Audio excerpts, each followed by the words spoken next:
1967 Dodge Coronet 440 RT for your mustachioed uncle and his well-traveled hands. Can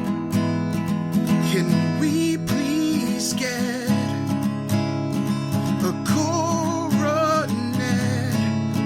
Find a 60s Dodge. Black and long America. The Dodge Coronet is a car that's been kicking around since 1949. It was one of the first Dodge brand vehicles to have its own distinctive name, since this was released at a time when there was basically just one Dodge with 3 trim levels.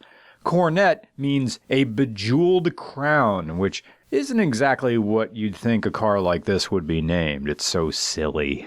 It sounds like a Borderlands weapon. But you have to remember, Dodge wanted to give off a mental image of superiority every time the name was uttered. Oh, you have a coronet? Then by all means, take my wife to Brown University. Of course, the name took on a different meaning over the successive generations. The Coronet was the top trim line upon its release, but it became the lowest trim by 1955, even as the Hemi-powered Coronet was setting land speed records at the Bonneville Salt Flats. While it was initially presented as a sort of boutique-type car, the Coronet became an emblem of the changing automotive landscape. Dodge engineers were using higher CFM carburetors to boost horsepower, or slapping those 3 Holley 2-barrels onto an Edelbrock manifold and calling it the 6-pack. 6 total holes with the jets and the fuel and the spray and everything. This was a car that allowed Dodge to flex its engineering muscle at the arguable height of the muscle car era. When it first rolled off the factory line, the Coronet had a flathead 6-cylinder engine that made around 100 horsepower at a staggering 3,600 RPM. But this isn't that model. This is the 1967 model, which was the first Dodge to use the RT, which stands for Road and Track, badging. Needless to say, this particular Coronet has had a lot done to it. So deep breath, we're going to be throwing out a list longer than Tyrone's dick. Long dick style. This 440 block is new, so what we're going to be talking about is everything in and around it. It's got sourced aluminum heads, forged pistons, 10.5-to-1 compression, Mr. 6-pack cam lifters, ARP bolts, Edelbrock 800 CFM carburetor, an HP manifold, 2.5-inch complete TTI exhaust with an X-pipe, brand new interior, new gas tank, a double roller timing chain, an MSD6 ignition, 1-inch core aluminum radiator, and it's also got a pusher fan in the front as well as the mechanical fan behind it, and a rebuilt 727 3-speed automatic transmission with 323 rear gearing. No overdrive. This Coronet has a wide stance, big wheels, and a hood scoop that does nothing.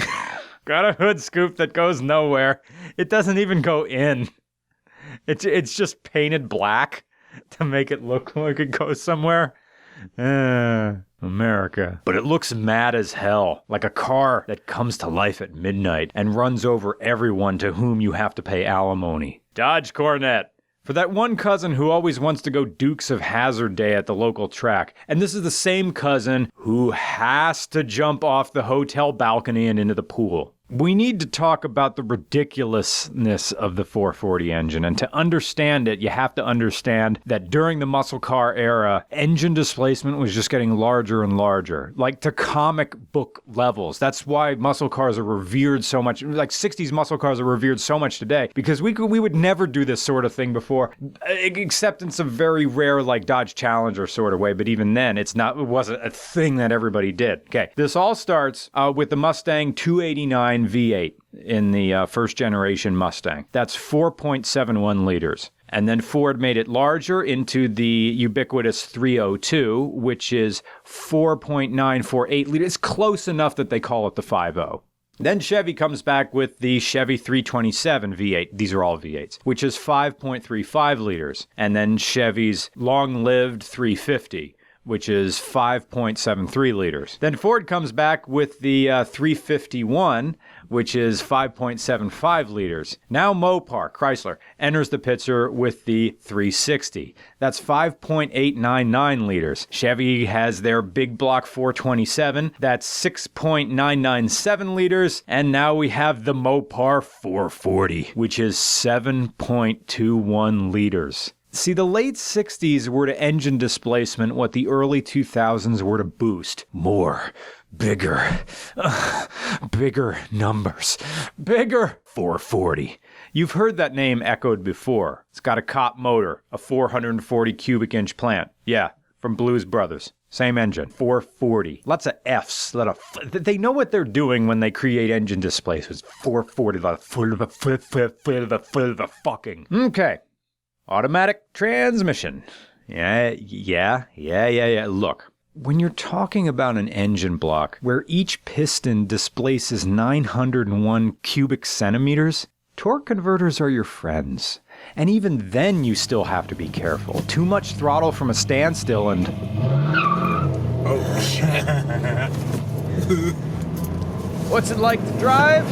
Entertaining. Wind comes in because the doors don't line up with the body, and wind comes in between the glass because the rear passenger windows and the front passenger windows don't line up because there is no pillar between them.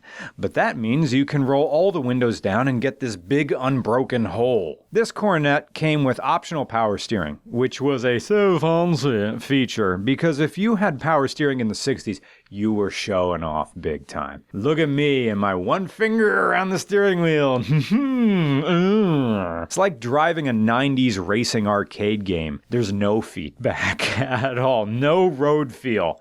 It doesn't even feel like the steering shaft is hooked up to anything. So when you take a sharp turn, you turn the wheel more than necessary and then the body leans over like this. I mean, today, power steering is adaptable. You know, when you're at a standstill or moving around a parking lot, you have more power. It's more boosted because you need to push those wheels against pavement that isn't moving by. And then when you're on the highway, it backs off the power steering, so you do get more road feel. Back in the 60s, power steerings had a fixed boost level. And most of the time, they were cranked up as high as they could go. So you hardly had to, and that's the weird thing with this much power steering out on the highway. And for that reason, the Vagabond Falcon doesn't have power steering, one for like legitimacy purposes, but also like the floating thing is amplified because you're constantly putting steering input, keeping this car straight on the highway because you don't know if the road is pushing you or the wind is pushing you or it's the slightest movements. It's nuts. And this is supposed to be a sporting car. Oh yeah. Remember how I said there was no overdrive? Well, you feel that. Look at that. 3,000 RPM on the highway at 65 miles an hour. This gigantic 7-liter engine is turning 3,000 RPM. I can hear the gas gauge moving. What a Coronet is for light-to-light warriors. It'll go on the highway, yeah. I mean, even the owner says, I need gear vendors in this or something. Finger banging is like playing Operation without the tweezers. But the Dodge Coronet makes it a joy to waste gas. It's virility. It's a hard-charging youth. Everything's for the night. Forget about tomorrow because it doesn't come. There is only now. There is only... And for that reason, the Coronet was a baby boomer's connection to manhood, because this model peaked right when baby boomers were owning their first cars, buying their first houses, and bearing their first crotch fruit. They were at that age where you first start to dread the arrival of the male. It made sense that this is a car that would be deeply embedded with boomer memory. It's a car from an age where appearances truly started to matter in car culture.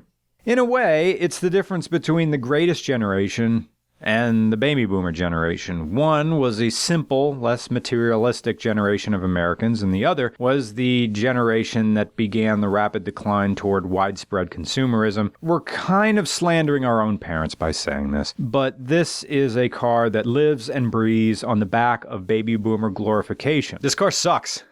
You wouldn't own it, no. This car is more crazy and more useless than the SRT4.